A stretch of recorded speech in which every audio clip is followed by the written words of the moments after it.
7 a.m. Montreal. The business day begins. Meeting time Toronto, 9 a.m.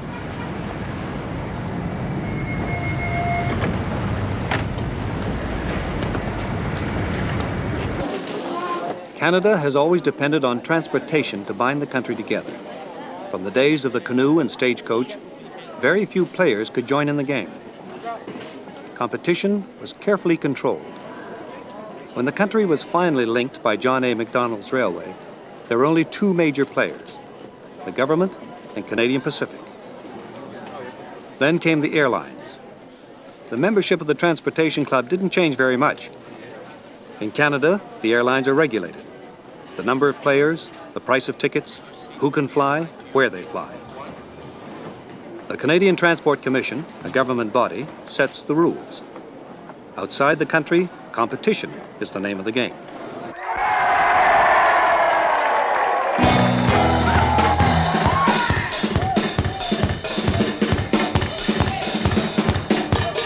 Holiday travel is the fastest growing sector of the airline industry. This is where a new player can break in. This film is about one of them.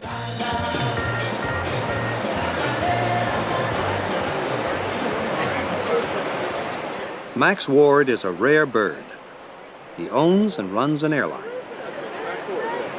nice. It's my first flight, so it's very nice to fly. It's my first screening, too. We have a honeymoon couple here somewhere. Right in front of us, right there. Where's the honeymoon couple? Congratulations. Wonderful. Thank you. If you have any complaints, there he is, right there. Congratulations and have a nice holiday. Thank you. Next, another honeymoon couple. Another honeymoon. Another honeymoon couple. Golly, congratulations. Wonderful. Thank you very much. Thank you very much. 2 weeks in Barbados? Just 1 week. No, 6 1 week. sinful days. Yeah. Oh, I see. 1 week, back to work. Thank you for giving us the first-class headphones rather than yeah, the dinky little ones. Yeah, they're a lot easier in the ears, aren't they? Yeah, they are. Well, I can put them on and not have to listen to her. Ah, you're going to have to listen to her for the rest of your life. You better get used to it.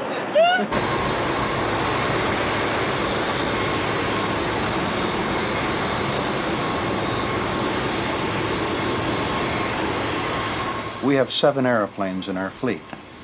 A lot of people find that hard to believe because they see Wardair airplanes all over the world, but the point is we are still a small airline.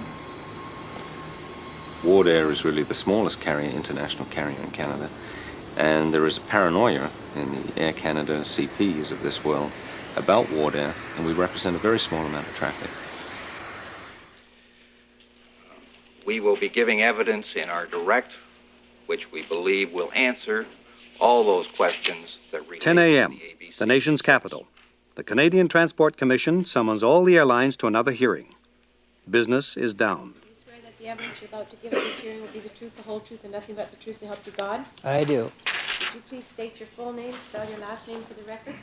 My name is Maxwell William Ward, W-A-R-D. And your address, Mr. Ward? Address is 69 Westbrook Drive, Edmonton, Alberta, Canada. Thank you.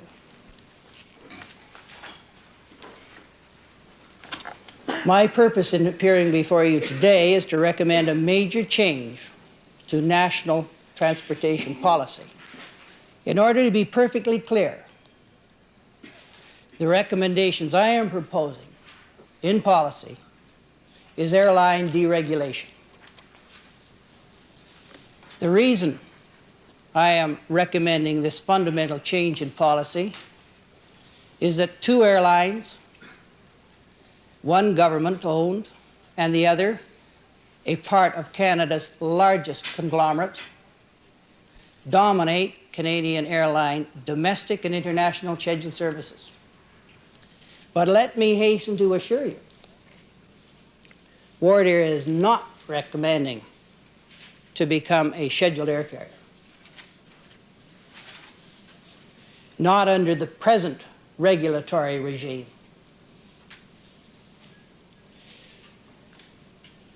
In that situation, being a member of the club, thrust between 2 giants, unable to maneuver, unable to be able to put initiative into the marketplace, and unable to compete on an equal basis, wouldn't do anything for the Canadian public. Another one of the boys isn't going to help the Canadian public. Well, I've known Max since the mid-'60s when he came down to Boeing with a smile on his face to buy an airplane. He had nothing else but the smile on his face yet. And we managed to get Max's first jet, the 727. That was 20 years ago. Now Max has a small fleet competing for the consumer-conscious holiday market. First, we have to recognize what kind of business we're in. 99% of our business comes from a passenger who's paying for a ticket with after-tax dollars. We don't have a great deal of business travel on our airplane, so these people are spending hard-earned cash. And the motivating philosophy around here is that if they're spending their hard-earned cash, they deserve to get the very, very best in treatment, and that includes service at the best prices that we can put out for that service, and that controls everything that is done around here. We're totally consumer-oriented. This is the name of the game, as I see it. There's more and more Canadians that are, the market's getting larger in great leaps and bounds of people that have to fly. People are not going by surface anymore. And I think the whole of the airline industry is going to have to adjust to carrying more passengers at less cost and getting volume up and making their profit through that source rather than in a specific small segment of the marketplace. Who are these people? Are these older people? Oh, younger ones too. Younger ones now get on an aircraft to go skiing, and it's just like they're getting on a bus. The new generation has really accepted that the airplane is the way to go. You're not going to get them back on the farm. How long have you been in the airline business? I started by the Queen teaching me how to fly in the RCAF. And then from there I went up to the Canadian Arctic and flew in the bush.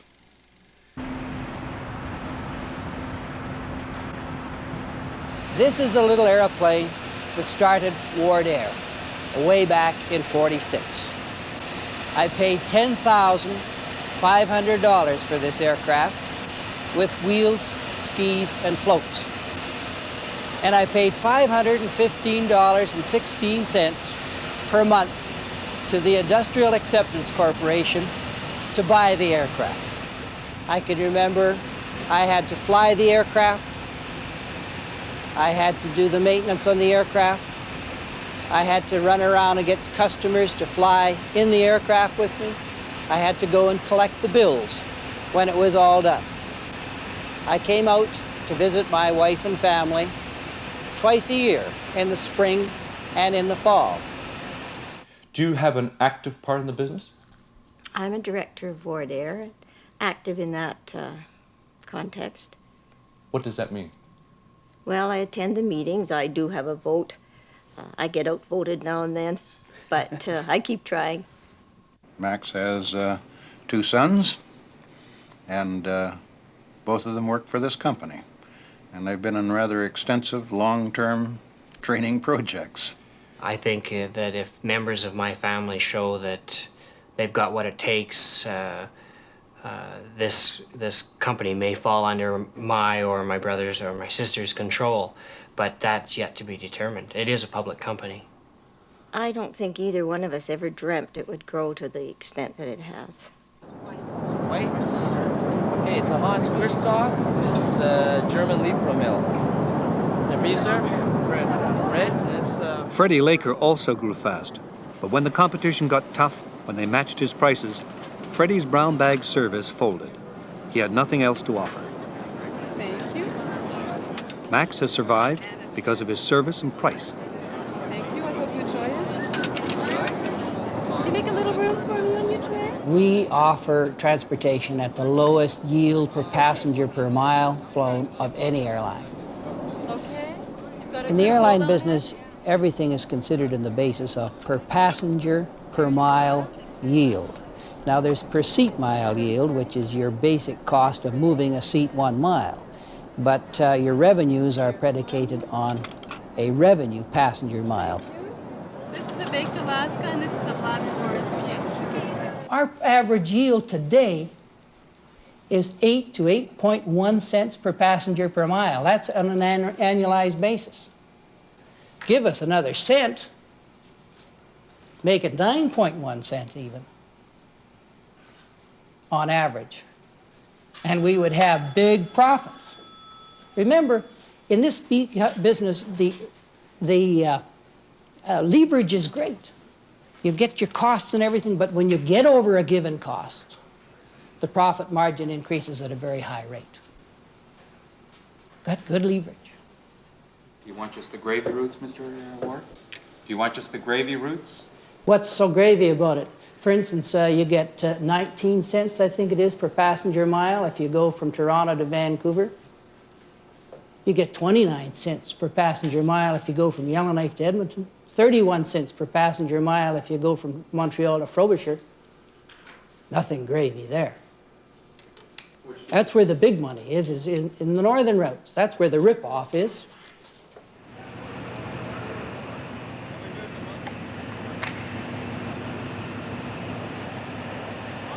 Today, the only connection Max has with the north is that each of his jumbos is named after a famous Canadian bush pilot. How many feet? All right, that's up. Max got out of the north because of two things. We became a very large airline in the north. We were the major operator out of Yellowknife. We had more airplanes, we had a huge hangar facility, and we began to see that the north simply couldn't absorb the sophisticated type of operation that we had based in Yellowknife.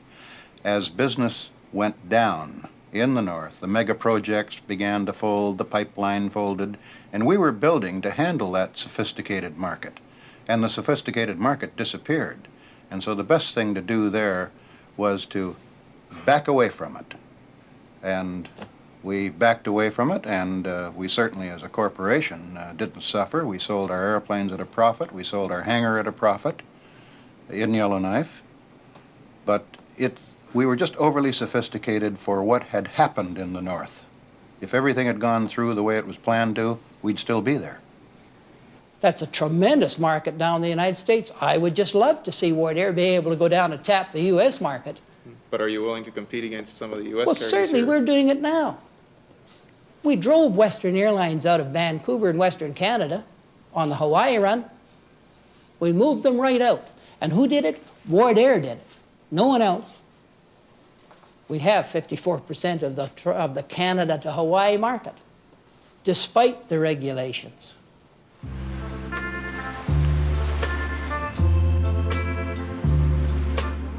They used to come by steamer. You had to be rich, and it took weeks to get there. Airlines changed all that. Now, ordinary mortals can flee the icy grip of winter. In any cold February, Max flies over 20,000 snowbirds to the sun and surf. Hawaii, the land of grass skirts, pineapples, and pig roasts. In the 60s, Hawaii was a paradise ready to be exploited. Wardair promoted the dream. They were the first Canadians to fly here. Hawaii was the company's first major market, and they were here to stay. When the tourist boom took place, Max was ready with the all-inclusive package. Hotels, transportation, and transfers, all included in one price.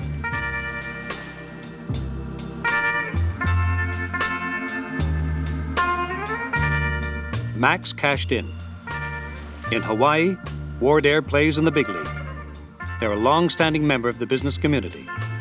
With membership came concessions. They got the cargo rights. Max became the largest mover of pineapples, papayas, and goldfish to Canada. But we can compete. Everybody seems to think that Canadians can't compete. Canadians can compete, for God's sakes. We can provide good services, and our costs aren't as good as they could be. You say you've been coming to the transport regulators for 31 years. Why do you think now is the time for deregulation? Well, now is the only time that it has come to the fore politically. I have been promoting deregulation for 20 years, but nobody will listen to me here.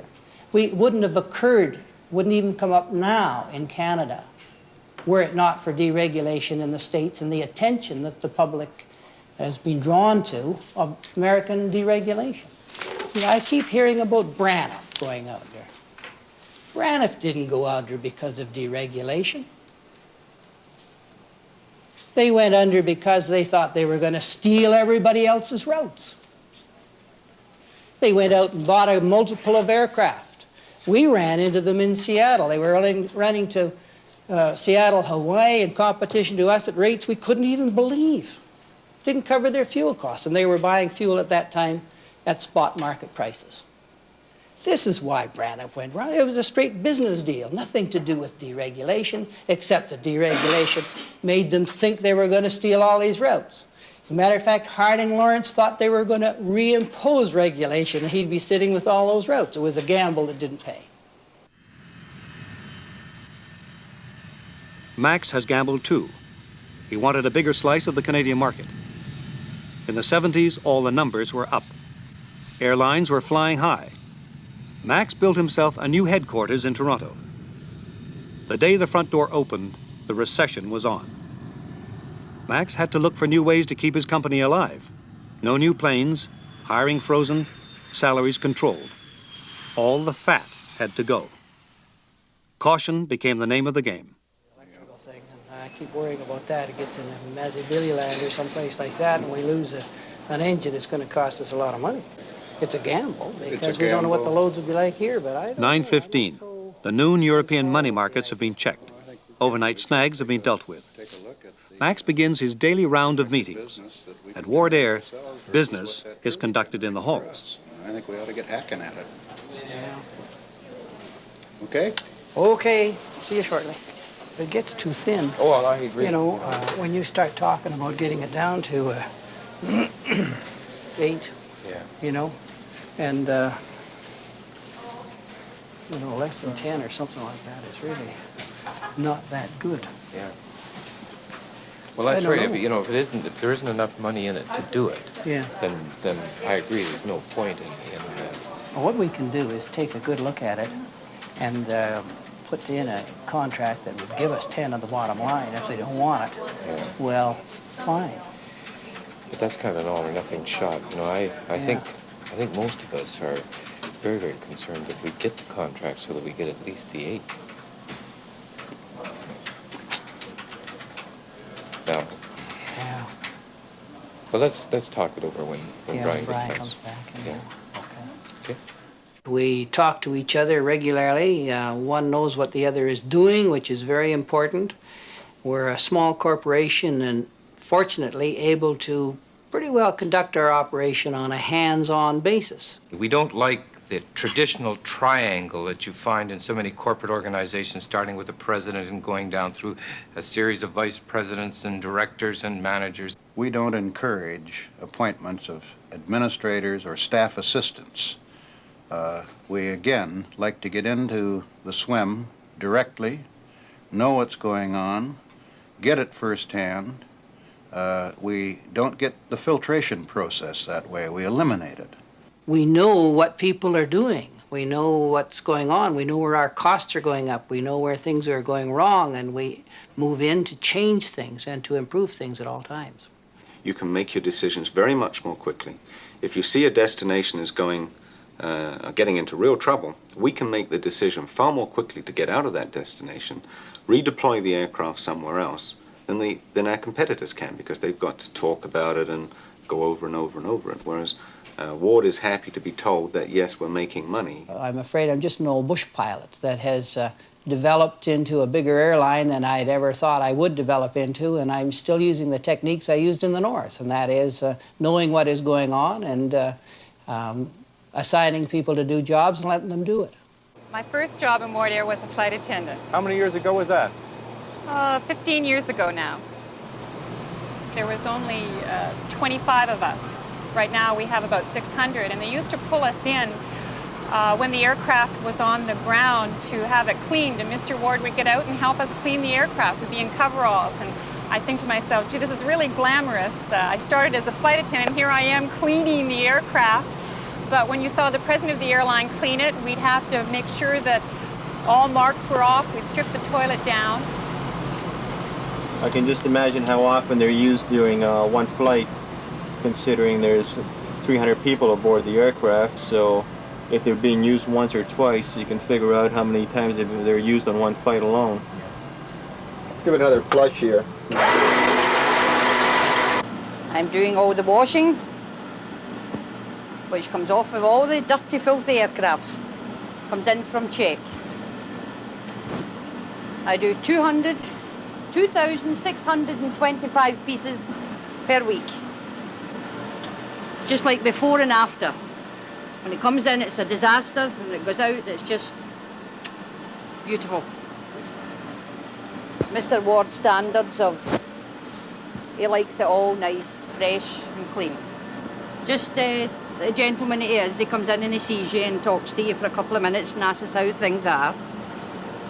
Just asks me to keep the good work going, and that's what I do.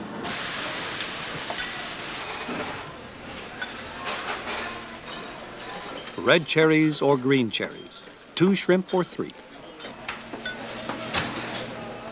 Every fork, every knife, every place setting has to be inspected and approved by Max. I don't like to eat on plastic plates and use plastic implements for when I'm eating. I want to eat off good quality crockery, and I want good quality of everything. So why not Royal Dalton? The other thing that one must remember is that there's a lot of good economics in Royal Dalton. Royal Dalton doesn't break as easily as other crockery, for instance. And remember, your throwaway is a very expensive item these days. Plastics are much more expensive than they were a few years ago.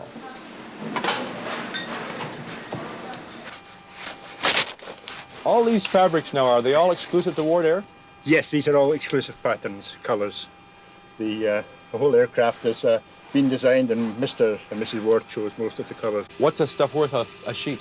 They're approximately $300 per sheet.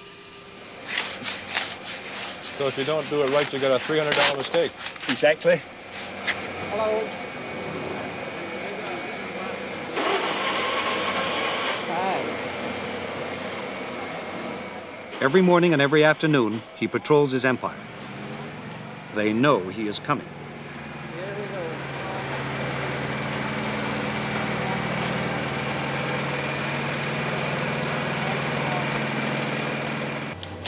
Got air in there. Yep. You maybe pull the air down, you could get rid of it. It will work out.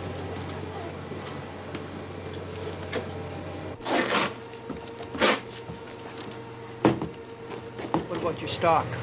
You got lots of backs in, Yep. lots of them in stock, Yep. lots of bottoms, seat bottoms? Yep.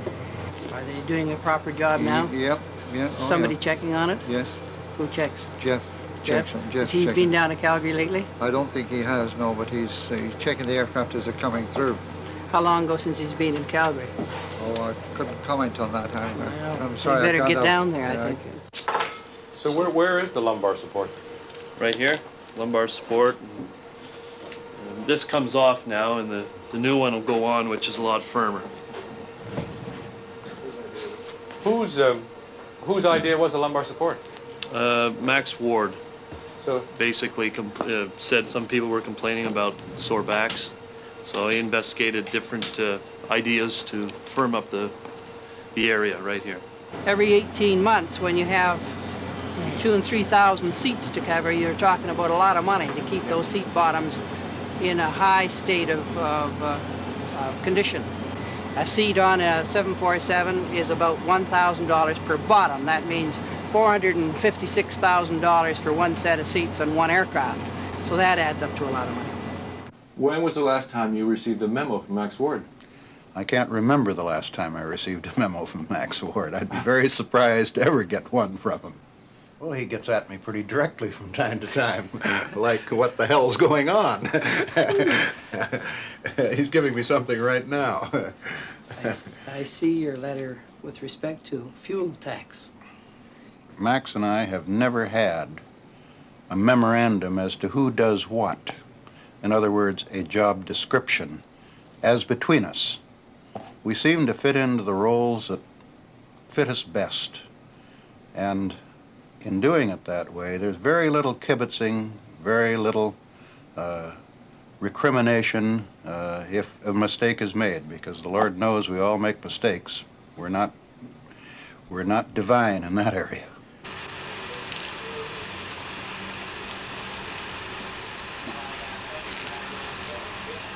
I really don't do much on the plane at all now. I used to be what's called a groomer, cleaning the aircraft. Then this job came up with the dry cleaning, and I put in for it, and I was lucky enough to get it. In the old days, Wardair liked to think of itself as a happy family, but with expansion came unions. We believe that management at Wardair has to have a high profile in union negotiations. So I participate extensively in major contract negotiations with our unions. And the policy is sound, I believe, because we are there, we are hearing at first hand the problems that surface back and forth across the table. We can deal with them directly, and we can make prompt decisions. Do you think that unions are going to have to make concessions in a deregulatory environment? Yes, I think unions are going to have to make concessions in a regulatory or a deregulatory environment. The costs are too high. The excesses of all of these years, 45 years of regulation, you can't wipe that out overnight. This means that we're going to have to pay less money to a lot of our people, and they're going to have to work longer hours, and they're going to have to do more. The slop and the freedom to operate within our industry has been lost. Sure, there's going to be labor problems associated with this. It's not going to be easy. Not everyone is willing to sacrifice. Flight attendants have had 2 strikes.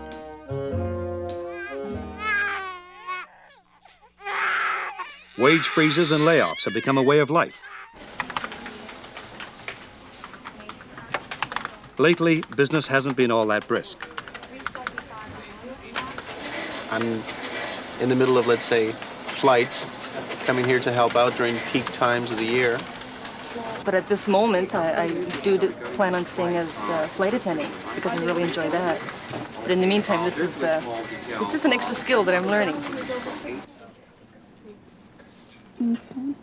The flight attendants have remained unhappy.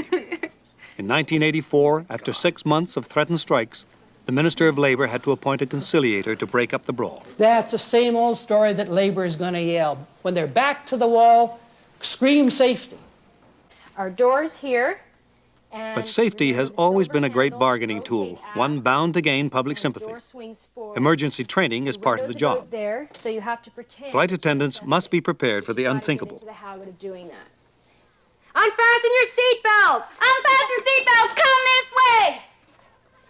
Remove your shoes! Don't bring anything with you! Unfasten seatbelts! Come this way! No airline can afford to sacrifice on safety. An accident can ruin your reputation or even put you out of business. You two, stay at the bottom. Hold people back. Okay? Because remember, you have to be able to evacuate that aircraft in 90 seconds. And 90 seconds can seem like a lifetime. But in a completely deregulated environment, wouldn't... What's that got to do with it? The regulatory authorities, the Ministry of Transport that control the safety and the conduct of operations of carriers to make sure that they can operate and do what they say they can do safely, has nothing to do with this hearing. That's a separate government department. That's there whether there's regulation or deregulation. That doesn't change. That's a meat and potatoes thing. If you don't have a good, safe, sound operation, you can't make money anyhow. That's a fundamental of running the airline. You can't cheat on anything because your costs go out of pot. You can't have delayed flights by the thousand because you're not doing your maintenance. It just doesn't pay in dollars and cents. Your balance sheet will look awful at the end of the year. Large aircraft can really last indefinitely. You maintain it and maintain it to a high standard, so you're continually improving the engines or overhauling the engines or overhauling the components and modifying to make the aircraft better, so it can really last forever mechanically. The big problem in this business, of course, is obsolescence. If you can get a machine that will cut your fuel costs 7 or 8%, you're going to have to get that machine. You're going to have to get it online. An aircraft is a specific tool. It's designed to do a specific job. A long-haul airplane is no good on short hauls or even medium haul. You've got to keep in mind that we're basically the only license that we've had has forced us to be a long-haul international carrier. So the smallest airplane we have carries 301 persons. You know, it's an awfully big aircraft. So we would have to restructure. In the meantime, we would use the 300-seat and the 450-seat passenger aircraft on the trunk routes. But it's not worth a darn taking a 747 from Toronto to Ottawa. The economics just aren't there. It's not built for that. No, we wouldn't encourage you to do that. Holidays by Wardair, Donna speaking. See you. Do you want her to go win it? Are you ready?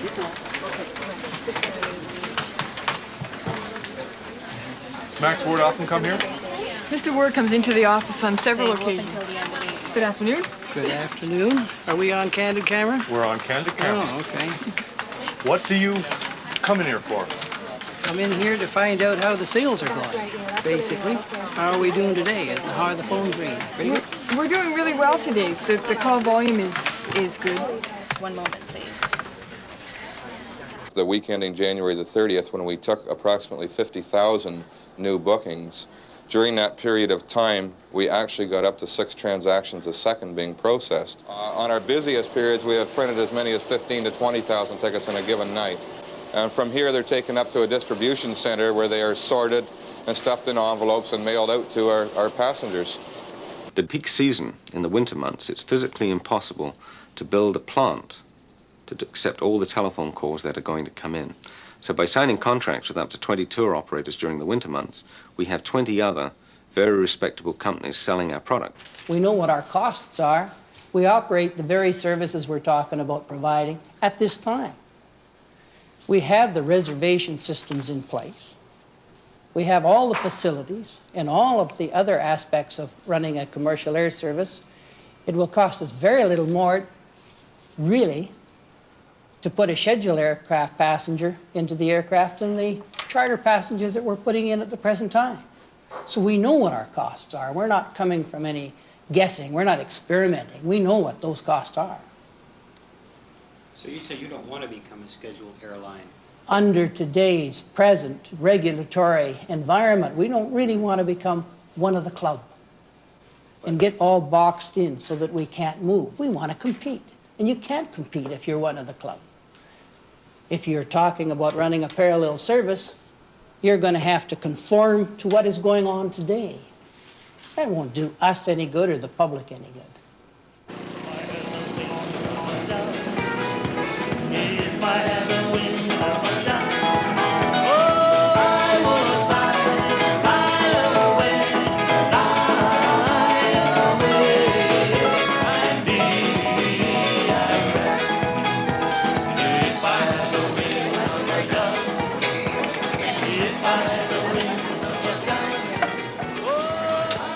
Why are you coming on Wardair? Why? Yeah. Why are we going on Wardair? Who was the cheapest? She was the cheapest? Yeah. That's right, yeah. It was the hotel that we wanted to go to. It was the tour that we wanted. I see. And what are you going to do when you're down there? We're on our honeymoon. You're on your honeymoon? We're taking them with us. Yeah. Why are you taking them on your honeymoon? Well, I'm the best man. He's the best man, and the other girl back there is a maid of honor. I thought the best man was supposed to stay at home. Oh, no, not this one. No? We're going on our honeymoon first, then we're coming back and getting married. Ah, that's you're going to try it out first? Sure. Yeah. Where's the girl? Yeah. What has he got to say? He doesn't look very happy. Not much. I never say too much. No? It's awful hot in Acapulco. We hope so. This has been one of the big advantages of charter. Here's the price. Everybody pays the same price on the same airplane. It has been most convenient for the traveler and for the travel agent. A lot of people pay too much when they travel scheduled because the travel agent can't figure out what the schedules are. I don't blame them. It's a very difficult situation. Regulation, regulation. All it does is complicate things.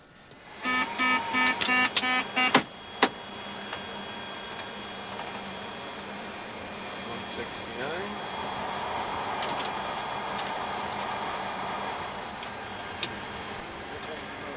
fuel, 135.2, set for start. Pressurization, set in auto, 1 door to go.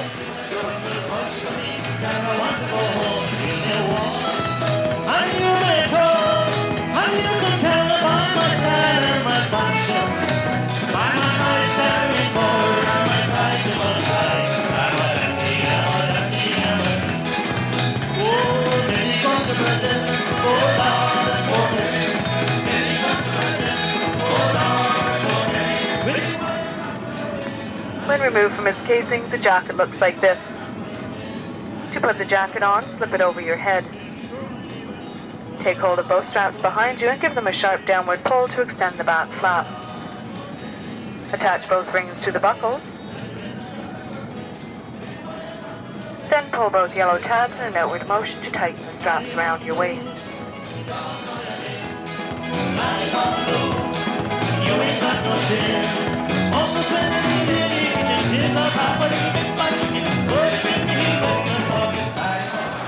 Try that for me. It's not working. PA is not working.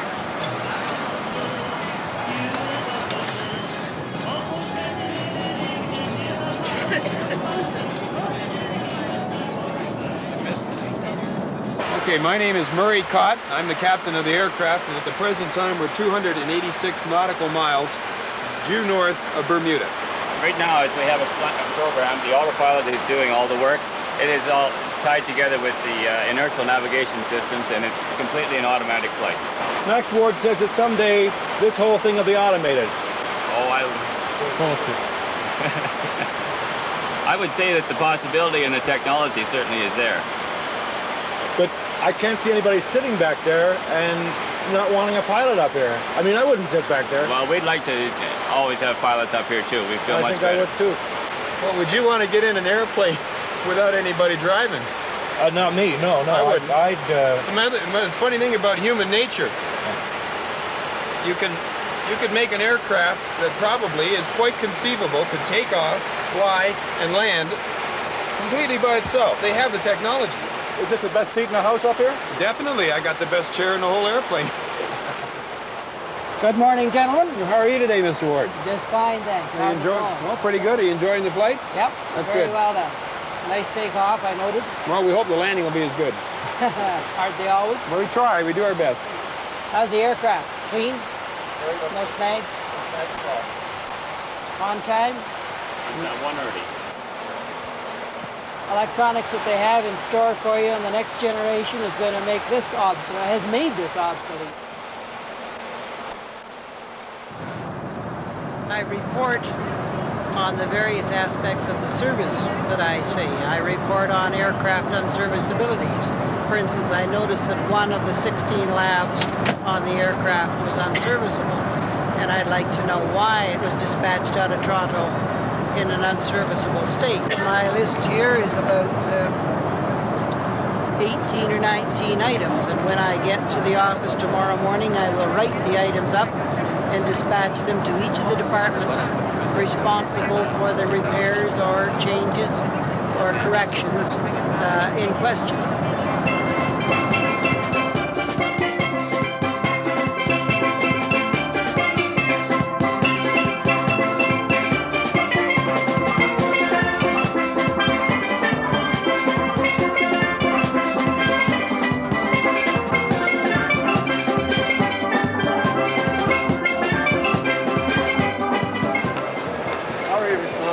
Nice to see you again.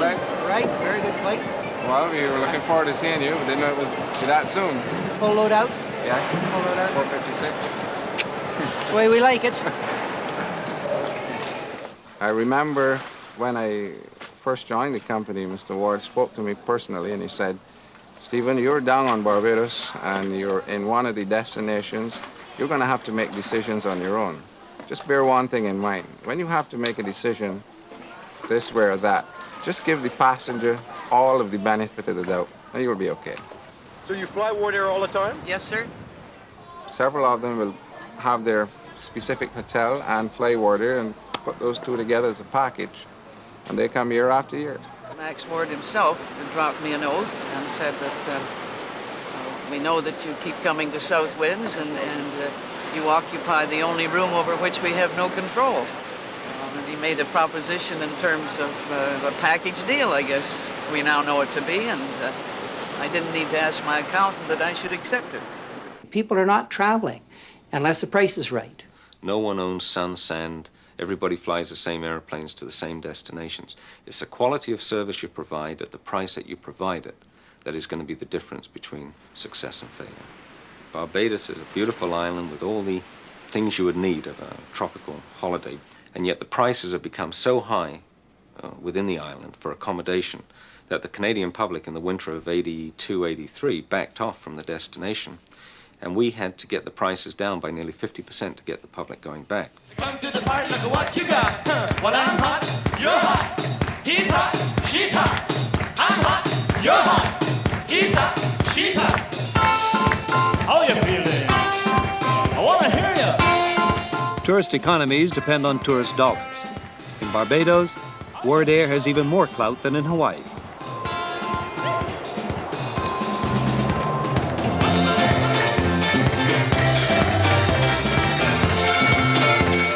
Hotel owners compete for Wardair's package tours, and the company is listened to by local government. Wardair is in a unique position in Barbados among charter carriers because it is the only charter carrier that has permission to pick up passengers and cargo from Barbados to take them to Canada.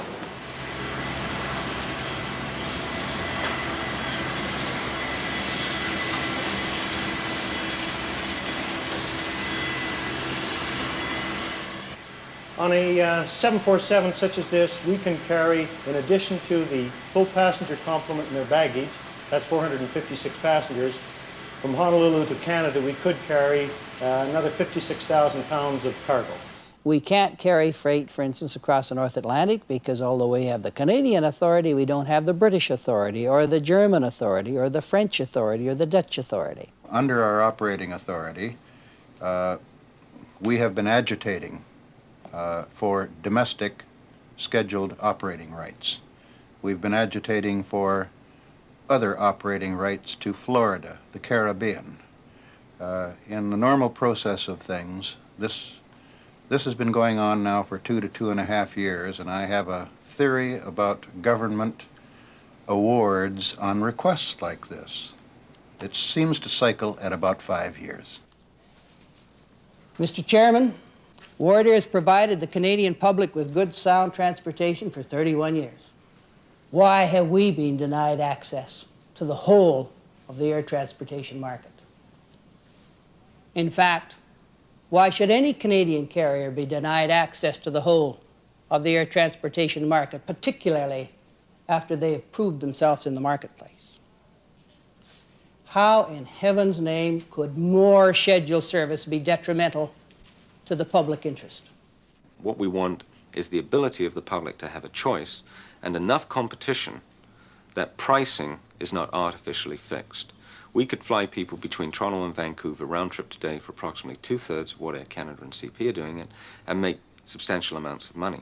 The airlines aren't making any money today. We can't keep on going on the same path we are because we're not facing market realities, because the profile of the consumer has changed. The whole philosophy in Canada right today with all its regulation is to squeeze the passenger into paying economy fares. Because the airlines, their whole economic base and their whole philosophy is look after the must-ride passenger, the business passenger. That's the whole philosophy. They depend on it for revenues. The other stuff, they just discount seats, some way to get rid of those seats that the high-paying scheduled passenger won't buy. That's all it is. But the market's changed. There's more discount passengers now. After 45 years of protection, they're sitting in a beautiful position here in Canada. Excellent position. Why should they receive any more protection? If they can't perform for the Canadian public and get low rates now, they've got everything else. They're not regulated. We are. The government of Canada says you will follow these rules. What business do you know of that 2 weeks before the flight is to depart or before you deliver the service, you got to quit selling the product? And any seats that are unsold in that two-week period are supposed to go empty. It's stupid. That's the philosophy that we work under. It's all as artificial as an $18 bill.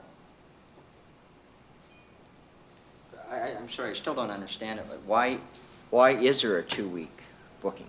Because the airlines decided that they would block the business passenger from using the seat. The business passenger doesn't know 2 weeks ahead of time when he's going to have to travel. And then if you do buy the ticket, then you have to pay a penalty for having it. So it's to gouge, for lack of a better description, the must-ride passenger then? That's right. Absolutely. I know it's hard to understand. After 38 years, I can hardly understand it myself because it's so artificial. The car companies did not listen to what the public was looking to buy. They adopted the position, you'll buy what we're making. If ever we do that, I think we'd be in trouble, don't you?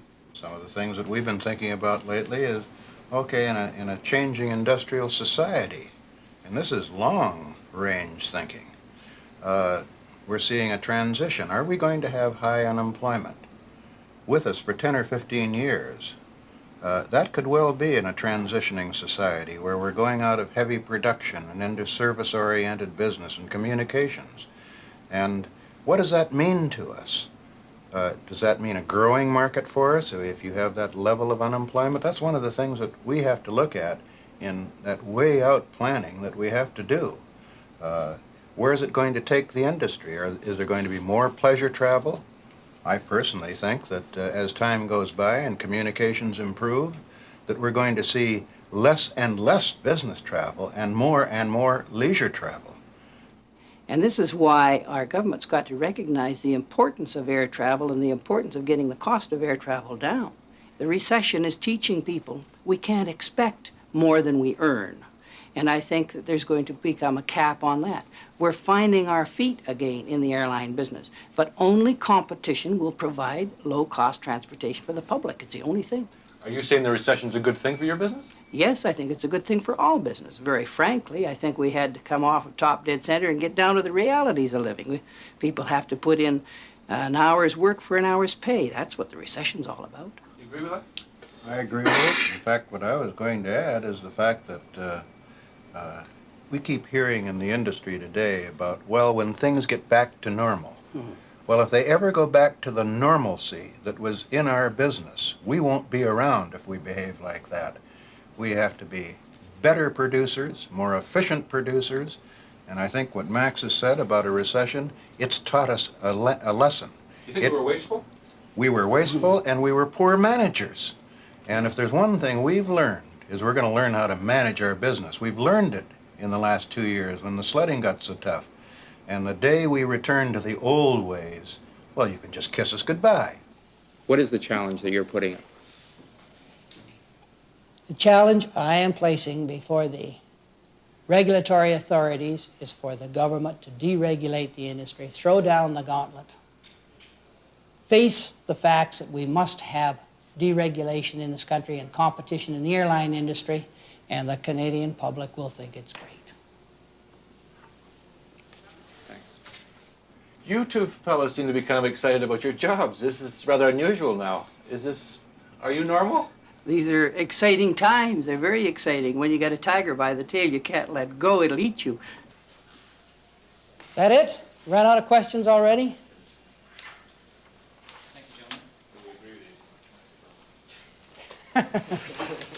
Well, it's your airfares on your pocketbook I'm talking about.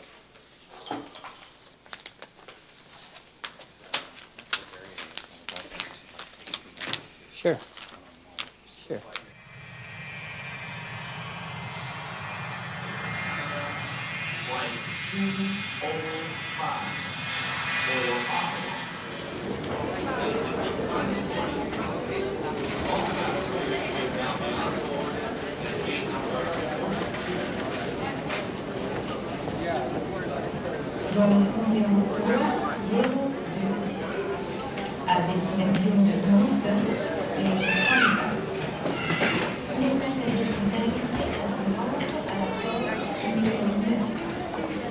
Air Canada, flight 302.